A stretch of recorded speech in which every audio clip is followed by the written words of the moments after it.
Você já ouviu essa expressão na sua infância? Engole o choro? Deixa eu compartilhar algo com vocês. Na minha infância, meu pai era um homem, bastante agressivo. E a forma dele de educar era agressão física, como é muito comum, infelizmente.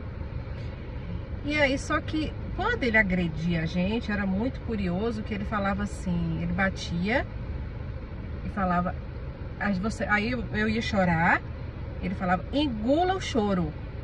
Então eu guardava aquilo pra mim, não podia chorar, expressar a minha dor. Só que o que acontece com a vida adulta agora? A gente continua engolindo o choro. E aí, gente, embora hoje, na terapia, estudando, eu compreendi esse comportamento de meu pai, já resolvi, enfim. Só que as sequelas ficam. E a gente, sem perceber, a gente continua engolindo o choro ao longo da vida. Essa manhã, por exemplo, eu amanheci assim bastante angustiada, chateada com uma situação. E eu fiquei ali guardando para mim aquela situação. E eu resolvi no café da manhã conversar com Paulo. Durante ali o café, fui falando aquilo que estava me angustiando, minhas dúvidas, minha preocupação. E aí nós fomos tendo uma conversa maravilhosa e de repente ele foi me trazendo assim uma outra perspectiva, me mostrando outros horizontes acerca daquilo que eu estava sofrendo, vamos dizer assim. Então, por que eu estou falando isso para vocês?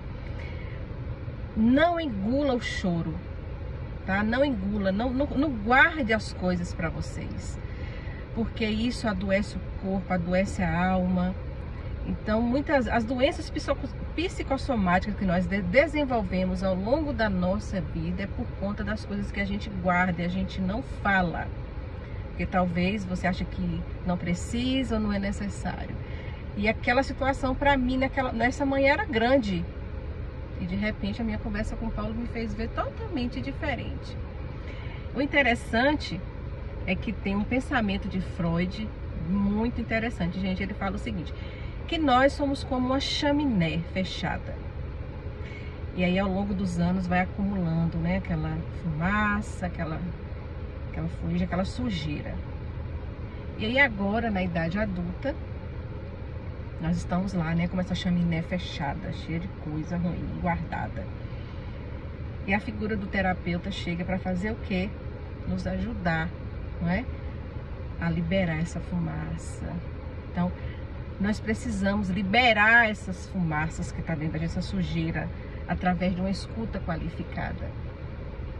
E o interessante é que a própria palavra de Deus, a sabedoria de Deus já fala isso. Lá eu esqueci a passagem, ele fala assim, confessai os vossos pecados uns aos outros, orai uns pelos outros para serem curados. É claro que o Senhor não está falando aqui para você sair por aí falando tudo da sua vida para todo mundo de forma aleatória, não. Mas ele já está deixando bem claro da importância que tem a fala, Você falar para alguém que você confia, alguém que vai te ajudar, alguém que vai te ouvir sem julgamento do que você está sentindo. Então, não engula mais o que você está sentindo. Busque ajuda, porque a nossa qualidade de vida depende disso. Tá bom? Um abraço para vocês.